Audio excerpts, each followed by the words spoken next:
اللہ تعالیٰ قرآن مجید میں ایک مقام پہ ارشاد فرماتا ہے وما اصابکم من مصیبہ فبما کسبت ایدیکم ویعفو عن کثیر، جو تمہارے اوپر کوئی مصیبت آتی ہے وہ تمہارے ہاتھوں کی کمائی ہے، تمہاری اپنی کرتوتوں کا نتیجہ ہے، اور اللہ تعالیٰ بہت ساری چیزوں سے درگزر فرماتا ہے۔ یہ اس کی کرم نوازی ہے کہ وہ درگزر فرماتا ہے اور کبھی کبھی گرفت کرتا ہے۔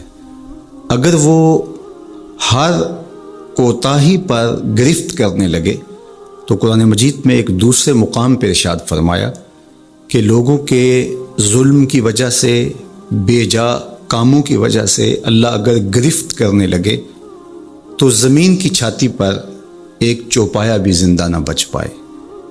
تو اللہ جل شانہ اپنے بندوں کو معاف بھی فرماتا ہے اور ان کی گرفت بھی کرتا ہے۔ پچھلی امتیں جب گناہوں میں مبتلا ہوتی تو ان کو تنبیہات کی جاتی، ان کو سمجھایا جاتا انبیاء علیہم السلام کے ذریعے سے، اور انہیں چھوٹے عذاب کے جھٹکے دے کر کے تنبیہ کی جاتی۔ لیکن جب وہ قومیں نہ سنبھلتی تو اللہ تعالیٰ جل شانہ ان کے اوپر عذاب استیصال نازل کرتا۔ عذاب استیصال یہ ہے کہ وہ قومیں وجود سے مٹا دی جاتی۔ اس امت پر اگرچہ یہ کتنے بڑے جرم ہی کیوں نہ کریں، ان پر عذاب استیصال نہیں آئے گا۔ اللہ کے محبوب صلی اللہ علیہ وآلہ وسلم کا پاکیزہ وجود اور حضور کی رحمت کی تنی ہوئی چادر ہمارے لیے بچاؤ کی ضامن بن جاتی ہے، اور ہم اللہ تعالیٰ کی طرف سے آنے والے عذابوں سے بچ جاتے ہیں۔ کفار مکہ نے باقاعدہ مطالبہ کیا، اے اللہ اگر تیرا یہ رسول سچا ہے فامطر علینا حجارۃ من السماء، تو آسمان سے ہمارے اوپر پتھر نازل کر۔ تو حضور صلی اللہ علیہ وآلہ وسلم کے رب نے کیا جواب دیا؟ وما کان اللہ لیعذبہم وانت فیہم، محبوب اللہ کی یہ شان نہیں ہے کہ تو ان کے اندر رہتا ہو اور میں ان پر عذاب نازل کروں۔ حالانکہ پچھلی امتوں پر عذاب نازل ہوا اور یہ امت خود عذاب مانگ رہی ہے۔ کفار نے عذاب طلب کیا لیکن کہا کہ محبوب تیری وجہ سے میں ان پر عذاب نازل نہیں کروں گا، اگر ان کی رحمت نہ ہو درمیان میں ابھی آگ لگ جائے دونوں جہاں میں۔ تو وہ عذاب استیصال جو قوموں کے وجود کو مٹا دیتا ہے، امت مصطفیہ پر، حضور علیہ السلام کے غلاموں پر وہ کبھی بھی نہیں نازل ہوگا۔ لیکن آزمائشیں، ابتلائیں اور سزائیں ان کو وقفے وقفے سے دی جاتی ہیں تاکہ یہ سنبھل جائیں اور اپنے اعمال کو درست کریں اور اپنا محاسبہ کریں۔ اگر وہ اس کے باوجود بھی نہ سمجھیں تو اللہ تعالیٰ جل شانہ کی سخت ناراضگی کا موجب ہے۔ اہل ایمان پر جو ابتلائیں آتی ہیں، جو آزمائشیں آتی ہیں، اس پر جب وہ صبر کرتے ہیں اور اللہ کی طرف رجوع کرتے ہیں تو ان کو اس کا اجر اور اس کا صلہ دیا جاتا ہے۔ حضور نبی رحمت صلی اللہ علیہ وآلہ وسلم نے ارشاد فرمایا کہ مومن کے پاؤں میں کانٹا بھی چبھتا ہے تو وہ بھی اس کے گناہوں کا کفارہ بنتا ہے، وہ بھی اس کے لیے بہتری کا ضامن بن جاتا ہے۔ تو جو وبائیں آتی ہیں، تکلیفیں آتی ہیں، تو وہ اس کے لیے بہتری کی ضامن ہوتی ہیں۔ اسی لیے تو وباؤں سے جو اللہ پر یقین رکھتے ہوئے انتقال کرتے ہیں وہ شہید کے زمرے میں آتے ہیں۔ کتنا بڑا درجہ ہے شہادت کا، لیکن ان کو یہ نصیب ہوتا ہے۔ وہ اپنے آپ کا محاسبہ کرتے ہیں۔ کیسے ہمیں پتہ چلے کہ جو مصیبت ہمارے اوپر آئی ہے وہ سزا ہے یا ابتلا ہے؟ تو علماء نے کہا کہ جو وبا، جو مصیبت، جو تکلیف تمہیں پہنچتی ہے اس پر اگر تمہیں اللہ کی طرف رجوع نصیب ہوتا ہے تو وہ ابتلا ہے، اس سے تمہارے درجے بلند ہوں گے، تمہارے گناہ مٹیں گے۔ اور اگر ان آزمائشوں، ان امتحانات اور ان وباؤں کے باوجود بھی تمہارا اللہ کی طرف رجوع نہیں ہوتا اور تم اسی طرح اپنی زندگی کو گزارتے ہو جس طرح اس سے قبل گزارتے ہو تو وہ تمہارے لیے سزا ہے۔ تو مجھے اور آپ کو اس موقع پر دیکھنا ہوگا کہ ہم کس مرحلے سے گزر رہے ہیں، ہماری کیفیت باطن کیا ہے۔ کیا یہ خوف و ہراس کا عالم اور یہ وبائی امراض اور اس وقت پوری دنیا کے اوپر جو کیفیت ہے وہ ہمارے لیے اللہ کی قربت کا سبب بن رہی ہے، رجوع اللہ کا ذریعہ بن رہی ہے، توبہ و استغفار کا سبب بن رہی ہے؟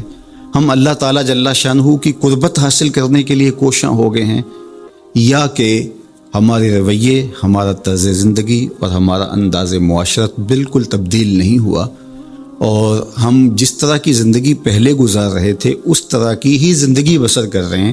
تو پھر یہ ہمارے لیے سزا ہے، ورنہ ہمارے لیے ابتلا ہے، آزمائش ہے، امتحان ہے، اور ہم اس میں اللہ کی قربت کے ذریعے سے اللہ کی پناہ میں آ کے سرخرو ہو رہے ہیں، کامیاب اور بامراد ہو رہے ہیں۔ یہاں ہمیں دیکھنا ہوگا کہ اس وقت سسکتی انسانیت کے لیے ہمارا رویہ کیا ہے۔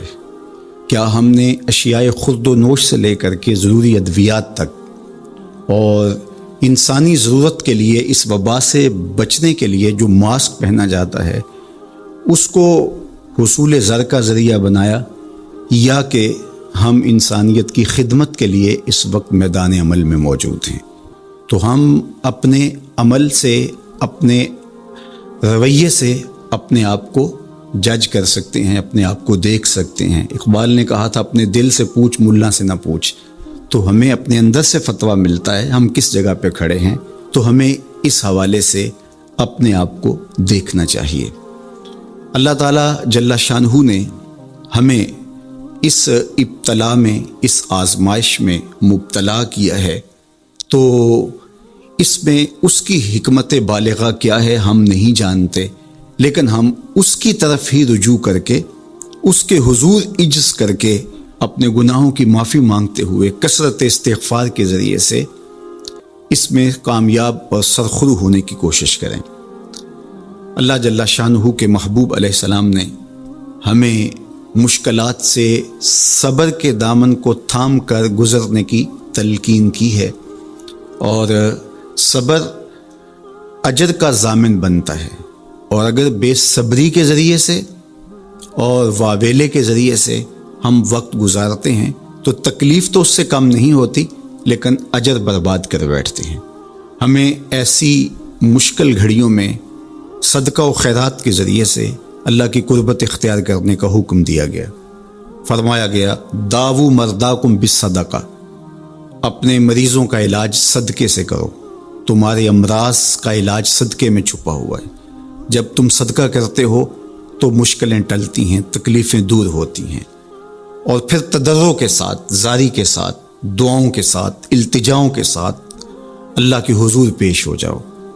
تم امتحان گاہ میں کھڑے ہو، وَاسْتَقْبِلُوا امواج البلا بالدعاء والتضرع، فرمایا کہ بلاؤں اور آزمائشوں کی موجیں جب تمہاری طرف بڑھ رہی ہوں تو تم تضرع اور زاری کے ساتھ اللہ کی مدد اور اللہ کی پناہ لے لو، اور جب تم اس کی پناہ میں آ جاؤ گے تو پھر تکلیفیں تمہارا کچھ نہیں بگاڑ سکتی، تمہارے درجے بلند ہوں گے اور تمہاری خطاؤں سے اللہ درگزر فرمائے گا، اور تمہارے لیے راحتوں کے، کرم نوازیوں کے در کشادہ ہوں گے۔ اللہ جل شانہ کی بارگاہ میں ہم دعا بھی کریں، کثرت کے ساتھ استغفار بھی طلب کریں، چونکہ استغفار ہمارے لیے تریاق کا درجہ رکھتا ہے، بالخصوص جب ہم ان حالات میں ہیں۔ حضرت سیدنا عمر رضی اللہ تعالی عنہ فرماتے ہیں لو نزلت صاعقۃ من السماء ما اصابت مستغفرا، آسمان سے کڑکتی ہوئی بجلیاں بھی نازل ہوں تو جو استغفار کر رہا ہوگا وہ ان سے محفوظ رہے گا۔ تو استغفار کرنے والا اللہ جل شانہ کی پناہ میں آ جاتا ہے، اس کی حفاظت کے حصار میں آ جاتا ہے۔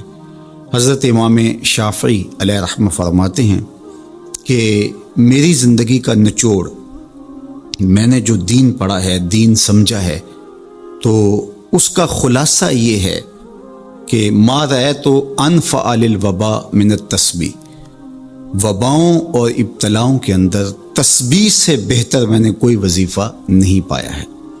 تو جب آپ اللہ کی تسبیح بولتے ہیں، اس کی پاکی بولتے ہیں، تو آپ اللہ کی رحمتوں کے حصار میں آ جاتے ہیں، اس کی پناہ میں آ جاتے ہیں۔ تو اللہ تعالیٰ جل شانہ آپ سے مصیبتوں کو اٹھا لیتا ہے، تکلیفوں کو اٹھا لیتا ہے۔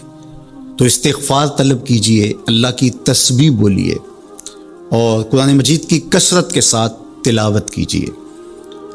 آج جب کہ فرصت کے لمحے ہمارے ہاتھ آ ہی گئے ہیں اور ہم کسی وجہ سے گھروں میں بیٹھ ہی گئے ہیں، تو اس موقع پر ہمیں کتاب اللہ کے ساتھ جڑنا چاہیے۔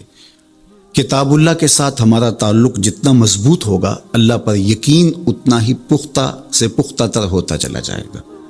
لیکن آج اگر سویر سے لے کر شام تک اور شام سے لے کر سویر تک ہم اپنا وقت یوں ہی برباد کر رہے ہوں اور ہمیں قرآن مجید کھول کر کے پڑھنے کی توفیق بھی میسر نہ آئے، تو پھر اس کا مطلب یہ ہے کہ ہم اس سزا کو کاٹ رہے ہیں، اس ابتلا سے اللہ کی قربت حاصل نہیں کر رہے۔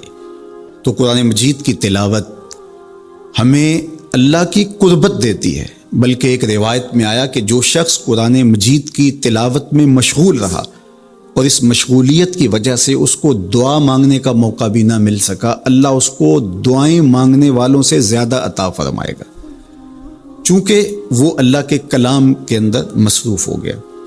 تو آج کل فرصت کے لمحات میں ہمیں اپنے بچوں کو بٹھا کر کے بھی ترغیب دینی چاہیے کہ وہ قرآن مجید کی تلاوت کریں، اور خود بھی قرآن مجید کی تلاوت اپنے معمولات میں شامل کرنی چاہیے۔ اور جتنے بھی یہ دن ہمیں میسر ہیں، اپنی روٹین اس حساب سے ہم بنا سکتے ہیں کہ قرآن مجید کے ساتھ ہم جڑ جائیں، اور اس کو اگر مفاہیم و مطالب کے ساتھ پڑھنے کا مزاج ہو، اور روزانہ 1 پارہ یا 2 پارہ اس کے مفاہیم کے ساتھ، اس کے مطالب کے ساتھ اگر پڑھنا نصیب ہو جائے، تو پھر قرآن مجید کے پیغام کو سمجھنے کا ہمیں موقع مل جائے گا۔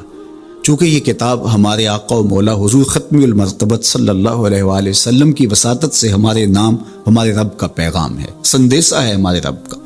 ہمارے رب نے ہمیں کیا کہا ہے ہمیں سمجھنا چاہیے۔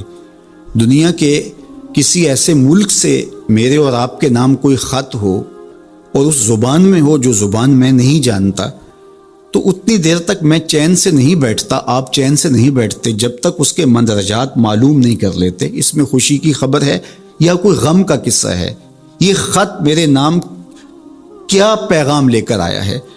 تو صاحب یہ قرآن حضور کی معرفت ہمارے نام ہمارے رب کا خط ہے، تو ہمیں دیکھنا ہوگا کہ اس کتاب نے ہمیں کیا پیغام دیا ہے، اس کتاب کا حکم نامہ ہمارے نام کیا ہے، اور پھر ہم اس کتاب کو اپنی زندگی میں اتار کر کے اپنے شب و روز کے اندر شامل کر کے اس کی تعلیمات کو ایک پاکیزہ اور ستھرے مسلمان بن کے ابھر سکتے ہیں۔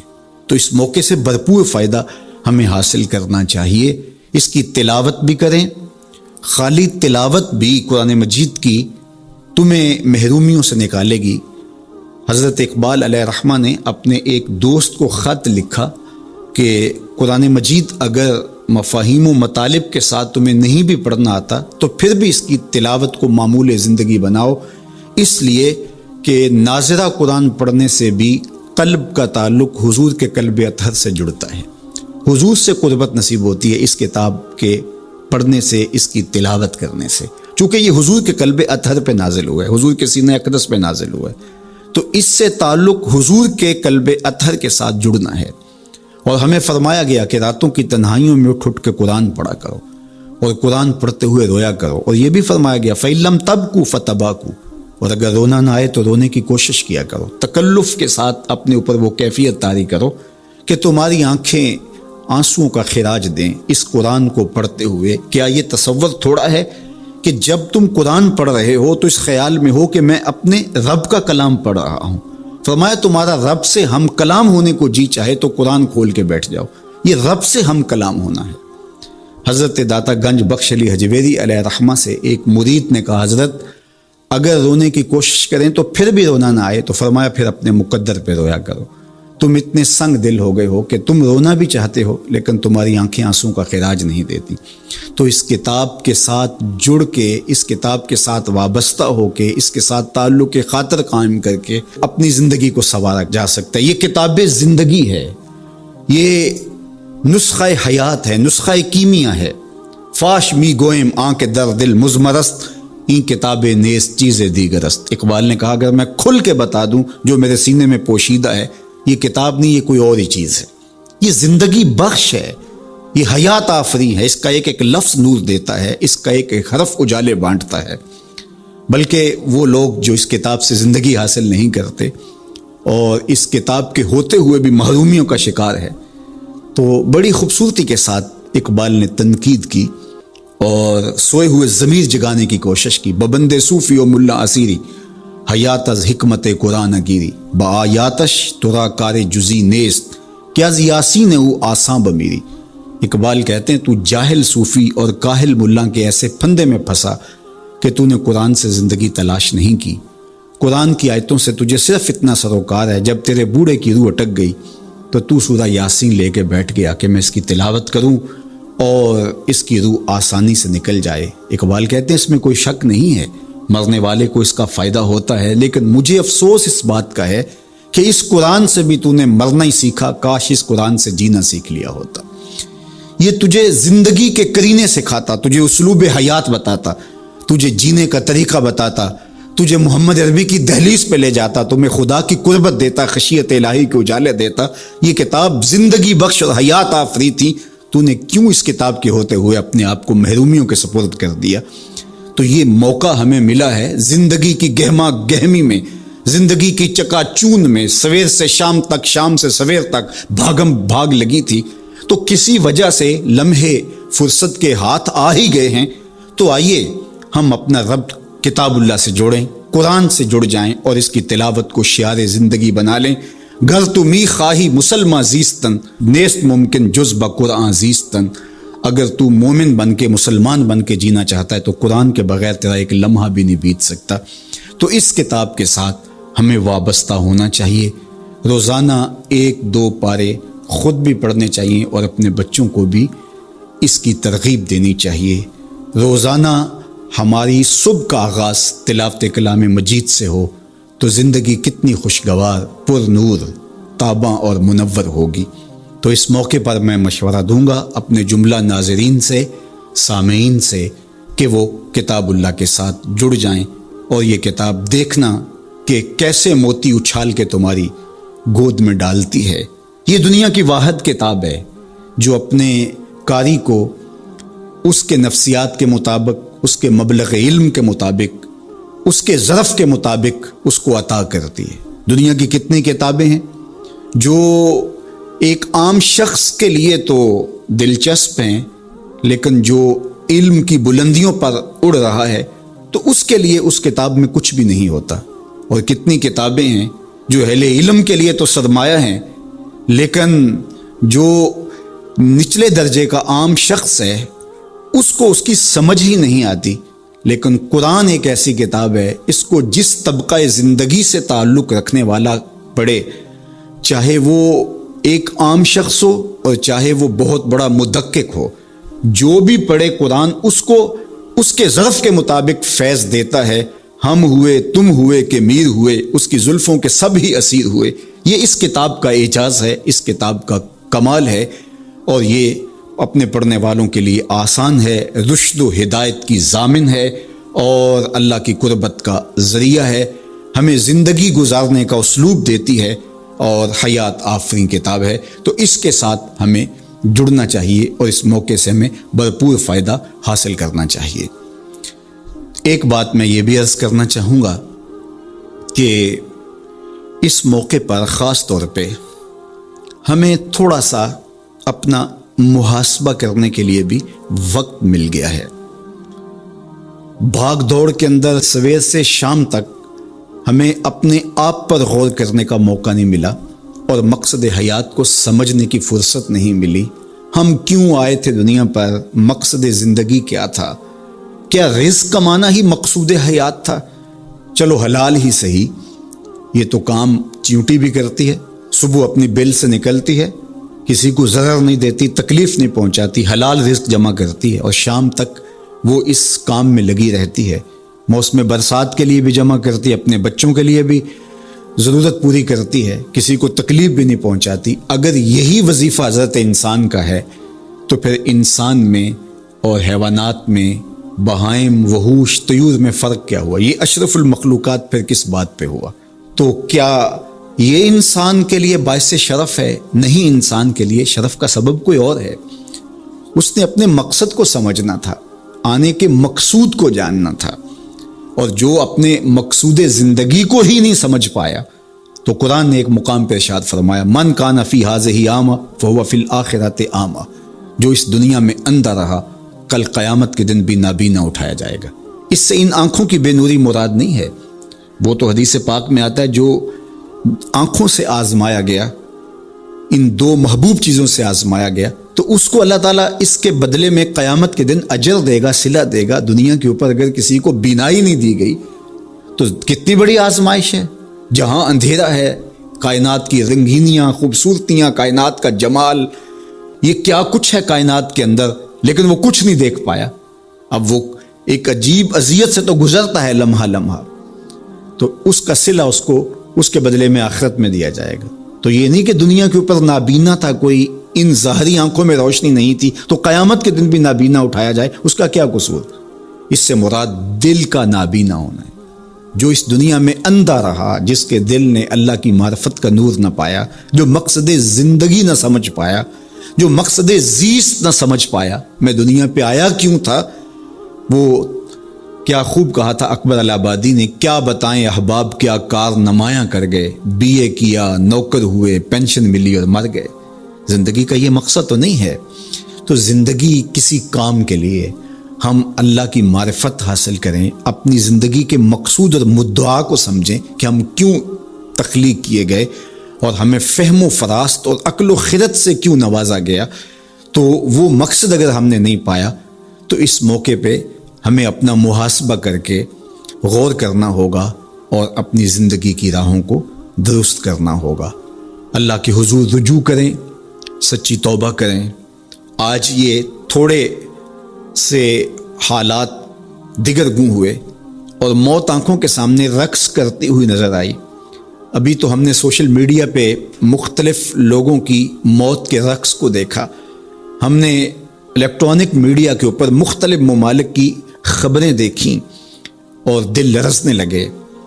اور جب اپنی آنکھوں کے سامنے ان لوگوں نے یہ مناظر دیکھے ہوں گے تو کیا عالم ان کا ہوگا اور کیا کیفیت ان پر بیتی ہوگی، اور کس کرب سے، کس اذیت سے وہ گزرے ہوں گے۔ اور ہزاروں انسانوں میں سے کوئی ایک شخص آغوش موت میں اترا، اور اس کی سسکیاں اور آخری لمحے اس کی تڑپ اور اس کی بے چینیاں اور اس کے خاندان کی محرومیاں اور ان کی آنکھوں سے برستے ہوئے آنسو دل لرزا دیتے ہیں۔ تو ذرا دو لمحوں کے لیے تصور کر لیجئے کہ اربوں انسان ہیں، تو چند ہزار لوگ آغوش موت میں اترے تو ہمارا وجود لرزنے لگا، تو وہ لمحہ کتنا دردناک ہوگا جب یہ زمین بھی لپیٹی جا رہی ہوگی، جب آسمان بھی لپیٹا جا رہا ہوگا، اور ہر ذی روح اس دنیا سے رخصت ہو رہا ہوگا، اور خوف قیامت اور قیامت کا وہ زلزلہ، وہ جھٹکا، اپنے اطراف میں دائیں بائیں آگے پیچھے لاشیں گرتی نظر آئیں گی، اور پھر جسموں کے پرزے اڑتے ہوئے دکھائی دیں گے۔ اذا زلزلت الارض زلزالها واخرجت الارض اثقالها وقال الانسان ما لها یومئذ تحدث اخبارها۔ وہ داروگیر کے لمحے، وہ ایک خوفناک چنگھاڑ اور چیخ، وہ اتنا دردناک لمحہ ہوگا کہ ہول قیامت سے پیدا ہوتے ہوئے بچے کے بال سفید ہو جائیں گے۔ وہ اتنا دردناک لمحہ ہوگا۔ تو وہ لمحہ بھی آنے والا ہے، اور ہم سب لوگ آغوش موت میں اترنے والے ہیں۔ اگر اس وبا سے میں اور آپ بچ کے نکل بھی جاتے ہیں تو کیا موت سے ہم بچ پائیں گے؟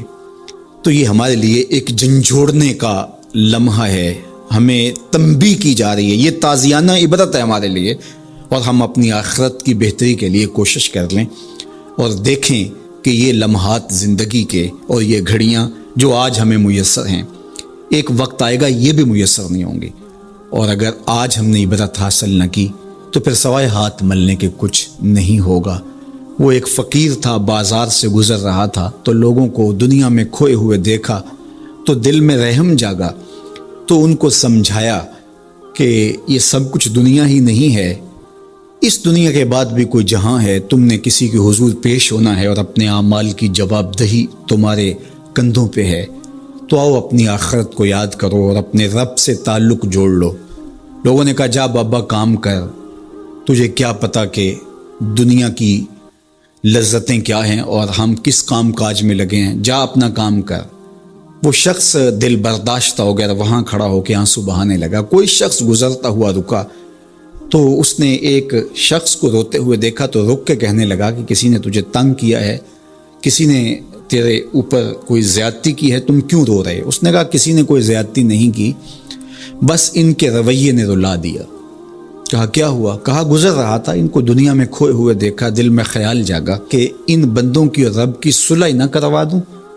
تو کہا پھر کیا بنا؟ کہا وہ تو مان گیا تھا، یہی نہیں مانے۔ وہ تو کہتا تھا لے آ میری دہلیز پہ، میں سارے گناہ معاف کر دوں گا۔ التائب من الذنب کمن لا ذنب لہ، گناہ سے توبہ کرنے والا ایسا ہو جاتا ہے جس طرح اس نے گناہ کیا ہوا ہی نہیں۔ نامہ اعمال سے بھی گناہ مٹا دیے جاتے ہیں، فرشتوں کی یادداشتوں سے بھی محو کر دیے جاتے ہیں، اور گناہ جس جگہ پہ کیے زمین گواہ ہوتی ہے، ہاتھ پاؤں گواہ ہوتے ہیں، سب جگہوں سے محو کر دیے جاتے ہیں۔ اور گناہ سے توبہ کرنے والا ایسے ہوتا ہے جیسے اس نے ابھی ماں کے پیٹ سے جنم لیا ہو۔ تو کہا وہ تو کریم ہے، سورج ابھی مغرب سے طلوع نہیں ہوا، رحمت کا در کشادہ ہے، توبہ کا دروازہ بند نہیں ہوا، تو میرا خیال تھا ان بندوں کی اور رب کی صلح کروا دوں۔ تو وہ تو مانتا تھا ہم تو مائل بکرم ہیں، کوئی سائل ہی نہیں، لیکن ان سے بات کی تو یہ نہیں مانے۔ خیر وقت گزر گیا، وہی شخص دو ایک دن کے بعد قبرستان کے قریب سے گزرا تو وہی فرد وہاں روتا ہوا پایا گیا۔ تو اس نے پھر اپنی گاڑی، اپنی سواری روکی اور کہا بابا عجیب شخص ہے، بازاروں میں بھی روتا ہے، قبرستانوں میں بھی روتا ہے، آج کیا مسئلہ تجھے ہوا؟ کہا مسئلہ وہی میرا کل پرسوں والا ہے۔ کہا کیا ماجرا ہوا؟ کہا بازار میں گیا تھا اور میرا خیال تھا کہ بندوں اور رب کی صلح کروا دوں، وہ تو مان گیا لیکن یہی نہیں مانے، مایوس ہو کے آج قبرستان والوں کے پاس آ گیا اور یہاں میرا خیال یہ ہوا ان کی اور اس کی صلح کروا دوں۔ تو بڑی دلچسپی سے پوچھا کہ آج کیا بنا؟ کہا آج یہ مان گئے ہیں، وہ نہیں مانتا۔ تو قبل اس سے کہ ہم مانیں، یا لیتنی قدمت لحیاتی، ہائے میں نے یہ زندگی آخرت کے لیے آگے بھیج دی ہوتی، لیکن وقت بیت چکا ہو۔ تو آج وقت ہے، وقت پر کافی ہے ایک قطرہ بھی آب خوش ہنگام کا، جل گیا جب کھیت برسا می تو پھر کس کام کا۔ میں نے تو کتب میں پڑھا ہے کل قیامت کے دن نیکوکار بھی پچھتائیں گے، بدکار بھی پچھتائیں گے۔ بدکاروں کا پچھتانا تو سمجھ میں آتا ہے، نیکوکار کیوں پچھتائیں گے؟ جب وہ اپنے اچھے اعمال کی جزا دیکھیں گے تو وہ پچھتائیں گے، جو چند لمحے ضائع کر دیے وہ بھی کیوں ضائع کر دیے، وہ بھی یاد الہی میں بسر کیے ہوتے، اور جنہوں نے اپنی زندگی گناہوں میں گزار دی، خواہشات نفس میں گزار دی، آرزوؤں اور تمناؤں میں بسر کر دی، دو دنی چار کے چکر میں پڑے رہے، دولت کے انبار لگ گئے، پھر بھی نفس رجا نہیں ہے، اندر کی خواہشات تشنا کی تشنا ہی رہی، پھر بھی سیرابی نہیں ہوئی، کوزائے چشم حریصاں پر نشد، تا صدف کانے نشد پر در نشد۔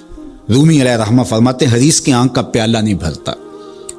کہا کہ جب تک صدف قانے نہیں ہوتا اس میں موتی نہیں آتے، اور سادی شیرازی بولتے ہیں کہ پیٹ بھر جاتا ہے آنکھ نہیں بھرتی۔ تو ساری زندگی حال من مزید کے نعرے لگاتے رہے، جتنا بھی میسر ہوا پھر آگے بڑھتے رہے، آگے بڑھتے رہے، کسی جگہ پہ بھی فل سٹاپ نہ آیا، اور زندگی یوں گزرتی رہی، بسر ہوتی رہی، اور اپنی زندگی برباد کر دی، حتی زرتم المقابر، یہاں تک کہ قبروں میں جا پہنچے۔ تو آج اپنی آنکھوں کے سامنے موت کا رقص دیکھ رہے ہیں، اور ہم پوری کائنات کے اندر دیکھ رہے ہیں کہ جو وسائل سے مالا مال تھے، جنہوں نے دنیا کو تسخیر کرنے کا دعویٰ کیا تھا، جن کا خیال یہ تھا کہ ہم ہر طرح کے حالات سے نپٹنے کی صلاحیت رکھتے ہیں، ہمارے پاس تمام وسائل میسر ہیں، لیکن آج کس طرح بے بسی کی تصویر نظر آتی ہیں۔ ایک چھوٹا سا وائرس ہے جو خوردبین سے دیکھا جاتا ہے، اور اس نے انسان کو بے بس کر دیا۔ تو انسان کو سمجھنا چاہیے کہ اللہ کی طاقت کتنی ہے۔ ایک تو قیامت کے دن جب لوگ آغوش موت میں ہوں گے اور بڑے بڑے متکبرین، سرکش، متمردین، بادشاہ، شہنشاہ، کج کلا آغوش موت میں ہوں گے، تو اللہ تعالیٰ فرمائے گا آج کس کی بادشاہی ہے؟ تو کوئی نہیں بول سکے گا۔ اللہ فرمائے گا انا المالک، میں بادشاہ ہوں۔